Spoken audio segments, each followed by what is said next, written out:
Hi guys, welcome back to the channel and welcome to the second video of the retirement planning series. तो आज जिस plan के बारे में हम बात करने वाले हैं वो है पब्लिक प्रोविडेंट फंड पीपीएफ के बारे में। एक पीएफ होता है, एक पब्लिक प्रोविडेंट, एक पीपीएफ होता है। जो पीएफ होता है वो जनरली आप क्या नाम एज वो कंपनी प्रोवाइड करती है, बट एक पब्लिक प्रोविडेंट फंड है, इसमें आप अलग से भी इन्वेस्ट कर सकते हो। तो चलिए इस टॉपिक के बारे में आज बात करते हैं। तो पहले हम देखते हैं पब्लिक प्रोविडेंट फंड होता क्या है। तो PPF, public provident fund, definition जैसे यहाँ पे लिखे, where the public provident fund PPF is an a government backed scheme recognised for its long term investment option, offers a combination of security, competitive interest rates and tax benefits, making it a valuable tool for individuals seeking to build a secure financial plan. PPF is ना government bank scheme होती है, ये government back scheme होती है जो कि recognise की जाती है एक लॉन्ग टर्म इन्वेस्टमेंट के लिए, क्योंकि इसमें जो इनिशियल लॉक इन पीरियड होता है वो 15 ईयर्स का होता है। तो एक लॉन्ग टर्म विजन के लिए इन्वेस्टमेंट इसमें होता है, जिसमें कॉम्बिनेशन आपको सिक्योरिटी का कॉम्बिनेशन मिलता है because it is a government back scheme. Similarly competitive interest rate, इसमें जो इंटरेस्ट रेट आपको प्रोवाइड होते हैं वो हर गवर्नमेंट डिसाइड करती है, बट जो अभी क्वार्टरली चलते हैं शायद से, बट जो अभी फिलहाल चल रहा है वो 7.1% है। तो आपको यहाँ पे फिक्स इंटरेस्ट रेट भी मिलता है। साथ में टैक्स बेनिफिट्स भी यहाँ पे प्रोवाइड होते हैं। टैक्स बेनिफिट्स क्या यहाँ पे मिलता है वो मैं आगे आपको वीडियो में बताऊंगा, तो मेक श्योर आप पूरी वीडियो देखें। Then the making a valuable tool for individual seeking to build a secure financial plan. तो ये एक अ प्लान होता है जो कि कोई भी पर्सन अगर लॉन्ग टर्म विजन के लिए इन्वेस्ट करना चाहता है और उसे सिक्योर्ड इंटरेस्ट रेट या सिक्योर रिटर्न्स चाहिए तो वो पीपीएफ को कंसिडर कर सकता है। तो चलिए हम आगे इसके ऊपर थोड़ी सी बात करते हैं। How important is PPF? The PPF is an ideal choice of a risk averse investor seeking a stable investment option. While interest rate is fixed, they offer a predictable growth, making a PPF a safe addition to your portfolio. PPF is just like जो कोई investor कोई investor है, they have an a lot of their in a portfolio. कुछ उनका investment mutual fund में होगा, कुछ उनका स्टॉक्स में होगा, तो वो थोड़ा रिस्क के साथ इन्वेस्टमेंट होती है। बट अगर किसी को साथ में पोर्टफोलियो सारा किसी का भी इन्वेस्टमेंट का ऐसा तो नहीं होता कि सारे इन्वेस्टमेंट में रिस्क होगा। कुछ इन्वेस्टमेंट वो ऐसा फिक्स्ड भी रखते हैं, फिक्स जहाँ पे उन्हें इनकम हो या रिटर्न उन्हें फिक्स मिले। तो एज एन ऑफ इन्वेस्टर्स इसे कंसिडर कर सकते हैं या इंडिविजुअल भी कंसिडर कर सकते हैं जो जिन्हें एक लॉन्ग टर्म विजन में इन्वेस्ट करना हो, टैक्स बेनिफिट्स भी चाहिए और फिक्स इंटरेस्ट रेट भी चाहिए, तो वो लोग इसे पीपीएफ को कंसिडर कर सकते हैं। अब हम बात करते हैं पीपीएफ के फीचर्स के बारे में कि पीपीएफ यहाँ पे हमें पूरा पता चल जाएगा कि पीपीएफ में आखिर क्या क्या स्टेप्स होते हैं, क्या क्या इसकी फैसिलिटीज होती हैं। तो सबसे पहले हमारे पास है features of a PPF account में eligibility, open to all individual included salaried and self employed. All individuals यहाँ पे यूज कर सकते हैं, सैलरीड हो गए, सेल्फ एम्प्लॉयड हो गए, बिजनेसमैन हो गए, anyone can open a PPF account. Then second thing is minimum deposit. इसका एक बहुत अच्छा फैक्टर है कि मिनिमम डिपॉजिट आप पीपीएफ अकाउंट खोलने के लिए मंथली लमसम भी आप यहाँ पे इन्वेस्ट कर सकते हो, बट मंथली आप मिनिमम 500 रुपीज इन्वेस्ट करके भी आप यहाँ पर पीपीएफ अकाउंट अपना ओपन कर सकते हो। सिमिलरली, और हाँ, साथ में जरूरी नहीं है कि अगर आप 500 से स्टार्टिंग करते हो तो आपको 500 ही इन्वेस्ट करना है। आप ये भी कर सकते हो, अगर आपने पहले मंथ में 500 इन्वेस्ट किया है तो आप नेक्स्ट ऑफ मंथ आप यहाँ पे अगर बढ़ाना चाहते हो तो आप यहाँ पे इसे 500 को 1000, 1500 या 2000 भी कर सकते हो। सिमिलरली कम भी कर सकते हो, बट 500 से कम नहीं होगा। 500 is the minimum amount you can invest in a PPF account. Then similarly third point हमारे पास है maximum deposit. The maximum deposit limit is 1.5 lakh. आप 1.5 लाख से ज्यादा यहाँ पे इन्वेस्ट नहीं कर सकते एज ऑफ लमसम भी और एज ऑफ आप यहाँ पर मंथली भी। आप इसके अंदर ही 1.5 लाख ही आपका मैक्सिमम इन्वेस्टमेंट होगा पीपीएफ में। देन फोर्थ पॉइंट इसमें ये है interest rate 7.1% as of right now. जो अभी करंट यहाँ पे पीपीएफ में इंटरेस्ट रेट मिलता है वो 7.1% मिलता है, जो कि काफी सारी एफडी से ज्यादा मिलता है। आप लोग यहाँ पे पूछेंगे कि 7.1 हमें अगर कहीं एफडी में मिलता है वो ज्यादा बेटर है, उसके बारे में भी मैं आपको यहाँ पे बताऊंगा। देन टेन्योर यहाँ पे है initial locking period of 15 years extendable in a blocks of 5 year. ये एक बहुत इंपॉर्टेंट पॉइंट है कि इसका जो इनिशियल लॉकिंग पीरियड होता है वो 15 ईयर का होता है, extendable in a blocks of 5 years. तो जो लोग डिसिप्लिन इन्वेस्टिंग नहीं कर पाते, जो वो इन्वेस्ट करते हैं या सेव करते हैं, बट वो जब भी उन्हें जरूरत लगती है वो वहां से पैसे विड्रॉल कर लेते हैं। वो डिसिप्लिन इन्वेस्टिंग नहीं कर पाते, इन्वेस्टिंग करते हैं बट डिसिप्लिन इन्वेस्टिंग नहीं करते, उनके लिए एक बहुत ही अच्छा ये प्लान है, क्योंकि इसमें जो इनिशियल लॉक इन पीरियड होता है 15 ईयर्स का होता है, और आप यहाँ पे विड्रॉल भी अगर करना चाहो तो आप 7th ईयर तक तो आप यहाँ पे विड्रॉल भी करने हैं। तो शुरू के 7 साल तो आपको यहाँ पे कुछ भी आप विड्रॉल नहीं कर सकते, आप ओनली इन्वेस्ट इसमें कर सकते हो। तो ये एक डिसिप्लिन इन्वेस्टिंग से जो लोग सफर करते हैं वो इसे लोग इसे कंसिडर कर सकते हैं। देन सिमिलरली विड्रॉल, जैसे मैंने भी एक पॉइंट बताया, partial withdrawal allowed from 7th year onward to specific condition.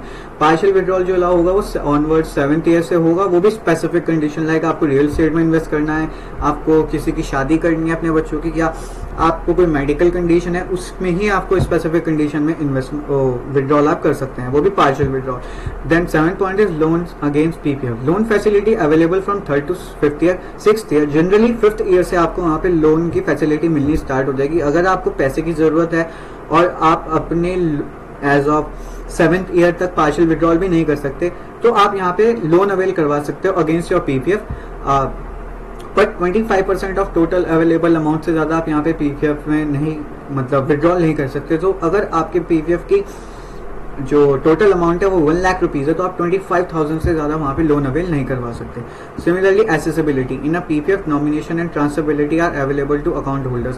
PPF में आपको नॉमिनेशन का भी और ट्रांसफरेबिलिटी दोनों को का ऑप्शन मिलेगा अकाउंट होल्डर्स को। देन हमारे पास यहाँ पे हम आगे देखते हैं public provident fund, benefits of investing in the public provident fund. Long term commitment, as on of initial lock in period ही 5 ईयर्स 15 ईयर्स का है, और ब्लॉक्स में अगर आपको 15 ईयर्स के बाद भी कंटिन्यू करना है तो आप यहाँ पे 5 ईयर्स में भी कंटिन्यू कर सकते हैं। तो लॉन्ग टर्म कमिटमेंट है, जो लोग लाइक सफर करते हैं डिसिप्लिन इन्वेस्टिंग के लिए, वो यहाँ पे इसे कंसिडर कर सकते हैं। देन गवर्नमेंट बैकिंग है, as on of government backing scheme है, तो यहाँ पे आपको एक सिक्योरिटी भी मिल जाती है, यहाँ पे इतना रिस्क भी नहीं होता है। Then second thing is third point is tax advantage.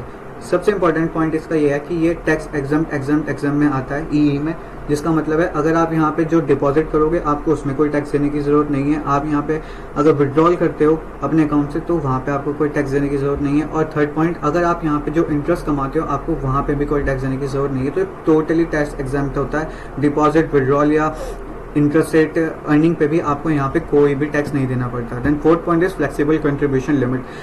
500 या 1 लाख 1.5 लाख के बीच में जितना इन्वेस्टमेंट आप कर सकते हो, जो सा भी अमाउंट आपको पसंद है आप उसके अकॉर्डिंग वहाँ पे इन्वेस्टमेंट कर सकते हो। तो फ्लेक्सिबल कंट्रीब्यूशन लिमिट्स भी आपको यहाँ पे मिल जाती है। Then the fifth point is fix interest rate. 7.1 fix interest rate मिल जाता है, तो एक सिक्योर इन्वेस्टमेंट हो जाती है आपकी। Then 6 point safety and security, as government backing scheme है तो सेफ्टी एंड सिक्योरिटी भी मिल जाती है।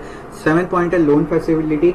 25% ऑफ टोटल अमाउंट आप यहाँ पे लोन भी अवेल करवा सकते हो, बट जनरली 5th ईयर से और 5th year onwards. Then 8 point nomination transferability options भी यहाँ पे अवेल किए जाते हैं अकाउंट होल्डर्स को। इंपॉर्टेंट पॉइंट अब यहाँ पे मैं आपको बताने वाला, एक पॉइंट यहाँ पे लिखा हुआ नहीं है वो भी मैं बताऊंगा। फर्स्ट ये जो इंपॉर्टेंट पॉइंट है, if you are investing in a PPF through monthly payments, make sure your deposit must be made by 5th of each month to earn interest of that month to your PPF account। मतलब कि अगर आप यहाँ पे like monthly invest करते हो PPF account में, तो हमेशा ये मेक श्योर करना कि आपकी जो इन्वेस्टमेंट हो वो मंथ के 5th तारीख तक हो जानी चाहिए। क्योंकि अगर आप 5th तारीख के बाद, अगर उस मंथ के बाद आप मतलब 5th, जैसे कि कोई अगस्त लाइक अब सितंबर आएगा, अगर सितंबर के 5th तारीख के बाद आप वहाँ पे इन्वेस्ट करते हो तो आपको उस मंथ का इंटरेस्ट रेट नहीं मिलता। तो अगर आपको उस मंथ का इंटरेस्ट कमाने के लिए आप मेक श्योर करना कि आप मंथ की 5th तारीख तक वहाँ पे इन्वेस्टमेंट कर दो पीपीएफ में, ताकि आप उस मंथ का भी इंटरेस्ट रेट अर्न कर सको। देन इसमें यहाँ पे एक कंक्लूजन में एक पॉइंट है, वो कंक्लूजन में लिखना भूल गया। कंक्लूजन पॉइंट ये कि जैसे 7.1% यहाँ पे इंटरेस्ट रेट मिल रहा है, तो काफ़ी लोग सोचेंगे कि एज एन ऑफ हम एफडीज में ज़्यादा मतलब सिक्योर रहेंगे एज एन ऑफ द पीपीएफ। तो इसमें ये चीज़ है कि 7.1 अगर कोई आपको एफडी में इंटरेस्ट रेट मिल भी रहा है तो वहाँ पे आपको टैक्स एग्जम्प्ट की सुविधा नहीं मिलती। वहाँ पे आपको इंटरेस्ट मतलब वहाँ को आपको टैक्स देना पड़ेगा। आप वहाँ पे विड्रॉल में टैक्स दोगे, डिपॉजिट में या जो आप इंटरेस्ट कमाओगे वहाँ पे आप टैक्स दोगे। बट यहाँ पे आप टोटली टैक्स एग्जम्प्ट हो, आपको यहाँ पे डिपॉजिट पे टैक्स नहीं देना, आपको विड्रॉल पे टैक्स नहीं देना, और इधर आपको यहाँ पे इंटरेस्ट रेट जो आप इनकम करोगे उस पर भी कोई टैक्स नहीं देना। और लॉन्ग टर्म एज एन ऑफ जो डिसिप्लिन्ड इन्वेस्टिंग करते हैं या जो डिसिप्लिन इन्वेस्टिंग के लिए लाइक सफ़र करते हैं, वो उसे लाइक कंसिडर कर सकते हैं। जो कि सफ़र करते हैं इन डिसिप्लिन इन्वेस्टिंग की, वो इन्वेस्ट करते हैं बट जब भी उन्हें जरूरत होती है वो उससे विड्रॉल कर लेते हैं।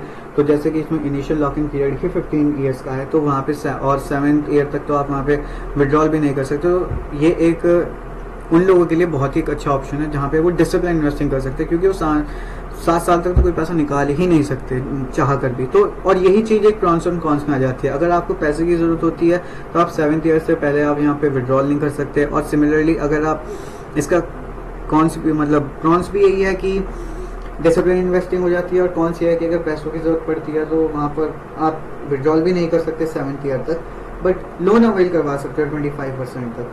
सो if you like this video please subscribe and hit the bell icon too, और आगे भी ऐसी वीडियो आती रहेंगी. और रिटायरमेंट प्लान्स के बारे में हम आगे भी बात करेंगे. प्रोविडेंट फंड आपको कैसा लगा वो आप खुद अपनी कंडीशन को लगा के देखना. क्या आप डिसिप्लिन इन्वेस्टिंग कर सकते हो तो कोई प्रॉब्लम नहीं है.